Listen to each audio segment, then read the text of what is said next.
তো ভিউয়ার্স, আপনি ক্রোম বা গুগল যেটাই ইউজ করে থাকেন না কেন, আপনার সামনে যদি এরকম সিম্বল চলে আসে দ্রুততার সাথে আপনি কি করবেন? সর্বপ্রথমত আপনি থ্রি ডট চলে আসবেন। আসার পর আপনি এখানেই কিন্তু হিস্ট্রি দেখতে পাবেন, এখানে টাচ করে নেবেন এবং হিস্ট্রির মধ্যে টাচ করে দিয়ে নেওয়ার পর আপনি দৈনন্দিন জীবনে যতগুলি সার্চ করে যত কিছুই আপনি খোঁজ করছেন না কেন, সমস্ত হিস্ট্রি কিন্তু এখান থেকে আপনি পেয়ে যাবেন। তো সর্বপ্রথমত আপনাকে এটাকে ক্লিয়ার করে নিতে হবে। ক্লিয়ার করার জন্য আপনি ক্লিয়ার ব্রাউজিং ডাটা রয়েছে, এখানে আপনি টাচ করে নেবেন এবং করে নেওয়ার পর অ্যাডভান্স এবং বেসিক এর মধ্যে আপনি চলে আসবেন। আসার পর আপনি একই পদ্ধতিতে আপনি এগুলোকে ক্লিয়ার ডাটা করে নেবেন। যদি আপনি মনে করেন যে এগুলির থেকে আমি কিছু রাখবো, কিছু স্টোরি যেটা সার্চ করছি সেগুলিকে রাখবো, আপনি রাখতে পারেন।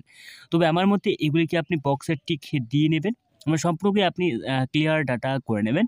তো এরপর আপনি ক্লিয়ারের মধ্যে টাচ করলে কিন্তু এটি সম্পূর্ণভাবে ফাইনালিভাবে, বা আপনি যদি মনে করেন youtube.com আমি রাখবো, তো আপনি রাখতে পারেন। তো ক্লিয়ার আপনি করে নেবেন।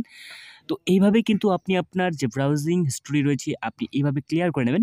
করে নেওয়ার পর যতগুলো প্রাইভেট বা অফিসিয়াল সাইট রয়েছে, এরকম যদি এরর বা সিম্বল চলে আসে তো সেটি সম্পূর্ণভাবে ফাইনালিভাবেই কিন্তু সেটি দূর হয়ে যাবে। তো এই ছিল আজকে ছোট্ট একটা ভিডিওটা ভালো লাগলে অবশ্যই লাইক, কমেন্ট, শেয়ার করতে থাকবেন। দেখা হচ্ছে পরবর্তী নতুন একটা ভিডিওতে। ততক্ষণের জন্য বাই বাই। সাবস্ক্রাইব করতে থাকবেন।